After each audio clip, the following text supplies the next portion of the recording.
Hi, this is Tarot Off the Cuff, and my name is Kevin Quigley. Janis Garan comes to the tarot from a career in information technology. She believes in personal empowerment and clear vision. She also is the creator of the Tarot Salon Detroit, which gives tarot readers a venue to come together, share their skills and stories, in addition to giving her an excuse to bake lots of cookies for large groups of people. Well, hi there, everybody. This is Janis Garan with Tarot Off the Cuff. Welcome. Today I am using the Gummi Bear Tarot in a tin to do our, I guess it's not a reading, but in a way it is a reading. I love tarot decks in tins, by the way, because that way they don't get mushed or spilled on or ripped or lost or whatever. So I'm a very big fan of decks in tins and in other boxes and in all kinds of holders and pouches, and we need a place to keep our decks.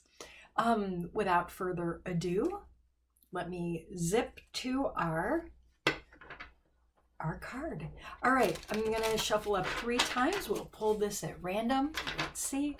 What does everybody in tarot land and YouTube Tarot Off the Cuff land need to know for their highest good today? What can I talk about that will be helpful, uplifting, inspiring, informative, and entertaining? No pressure, right? No pressure. Just like tarot readings, no pressure. All right, dividing the deck into, actually you couldn't see me do that. Let me do it again. Dividing the deck into 2 piles. We'll go with the rando card off the top. Oops. Oh, the little happy family card. The 10 of Cups.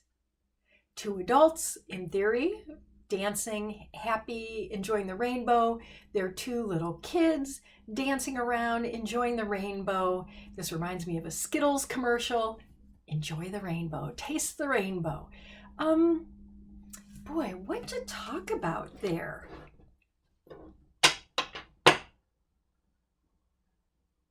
So I'm debating between 2 things. One is about keeping the tarot fun, which is one reason why I picked this deck. But I feel like the thing I'm most supposed to talk about here is the elements. So this is more of like a teaching moment than a fun moment, but honestly, teaching moments can be fun. Learning, for me, certainly is fun. So let's talk about the elements in a tarot deck, because, and part of the reason this is coming up is I just finished up a Tarot 1 series. Tarot is hot right now, you guys. Oh my gosh, which is fantastic. Everybody wants to learn it. Everybody wants to know about it. I teach a 4-session level 1 class. I also have level 2 classes. Anyway, in any case, it's like 8 hours of tarot, and we spend 2 hours on just the history of the deck, the structure of a deck, kind of an overview of the deck. How do you read tarot before you know how to read tarot? Week 2 is usually the major arcana, the more important things going on in the deck, the first 22 cards. The last 2 weeks are the minor arcana cards. Week 3, we talk about the people in the deck. Week 4, we talk about the rest of the cards, which are the cards ace through 10. But when I'm looking at this today, I feel like I'm supposed to be talking about the elements. So, just so you know, I used to work in IT. I think Kevin even says that in my little bumper introduction for Tarot Off the Cuff. I did not know what the elements were. I mean, I knew the periodic table of elements from science class back in high school. But as far as like elements, water, air, earth, and fire, or whatever order you want to put them in, I did not have an understanding of what that really meant. So when I first came to the tarot, it was purely knowing well, trying very hard to memorize. Oh no, what does the 10 of cups mean? What does the 10 mean? What do cups mean again? I don't know. When really I wish my initial teachers had said to me, look at the card. What do you think it means? What do you see there, Janis? Trust yourself. What do you feel? Trust your feelings. I came at tarot like from a left brain perspective, from a right and wrong perspective, from a studious perspective, and that's all fantastic. I wanted to know, just tell me what this card means. Like, give me some words for this card and I'll be a fantastic reader.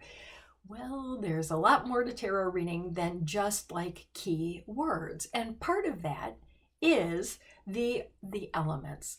So if you were brought up understanding elemental energies, if you have any sort of pagan, Wiccan, nature-based background, you will have a leg up on people like me who did not. But it's not that hard to learn the elements. What do I mean by the elements? Many of you, this may be baby cakes stuff, but it never hurts to hear something again. At least that's my philosophy. Every time I hear something, I learn something new, or it's a review in my head and I'm like, oh yes, I do know that. Yay, I learned something. I mean, I learned something over the past, and this is confirmation for what I've already learned. In the cups, we're talking about the element of water.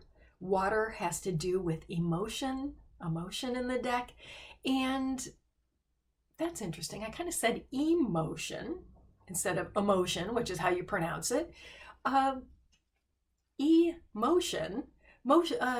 Emotions are always in motion, right? We're up, we're down, we're happy, we're sad. They're flexible and fluid, element of water. And how does that help me here? Well, with the number 10, I'm not going to go into numerology. That is not my thing, not my forte. But 10 being the maximum number, we have max happiness here, max emotion, the happy family, happy setting, happy celebration, rainbow, double rainbow moment in the tarot deck. Feel good moment. We also have other elements, as you know. We only have a couple more minutes. I make sure I have a timer going, as you know, if you've listened to my rambles, my tarot rambles in the past, because I like to keep things moving, and I can talk about the tarot for hours, and that's not the time I have here. So another element in the deck is the wands. Wands, we see sticks bursting forth with leaves, even though they're cut from trees, they're tree branches in most decks, they're still bursting forth with life, element of fire. And then I tell my students, what do we know about fire? It's warm, it's inviting, it's engaging. If you think of fire signs in the in astrology, that may help you know, if you know astrology, if you happen to know, hey, and I am not, but if you happen to know, hey, I'm a Leo, that's a fire sign. I know that means, people who like to be in the public eye, people who need input and feedback and bolstering, perhaps. Like, I like being fiery in front of people as opposed to maybe an introvert, right? And of course, not all Leos are extroverts, but I'm just saying they are a fire sign. So the wands, element of fire, passion, projects, what lights you on fire? That's what the wands are about. 2 more to go, and I only have like 1 more minute. So we've done the cups, the wands, we have the swords. I'm a Gemini, air sign.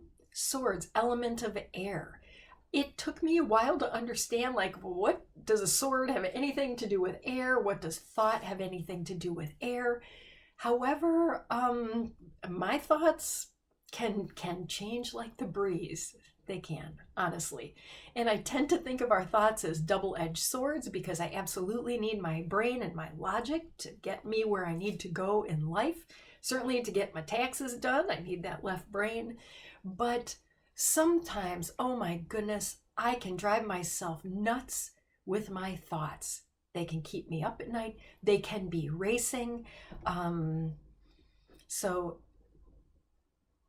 all these elements, by the way, have kind of a sliding scale. They can be gentle and helpful and wonderful, and they can be destructive. So we've talked about cups, we've talked about wands, we've talked about swords. Pentacles are next. Element of earth, grounded. They're coins, so that's kind of helpful. We use coins to exchange in the material world for our food, for our commerce. They have to do with things going on in the real world, the earthly things. Gold can be found in the ground, and those coins are golden. So what is earthy? It's being grounded, it's being logical, it's being practical.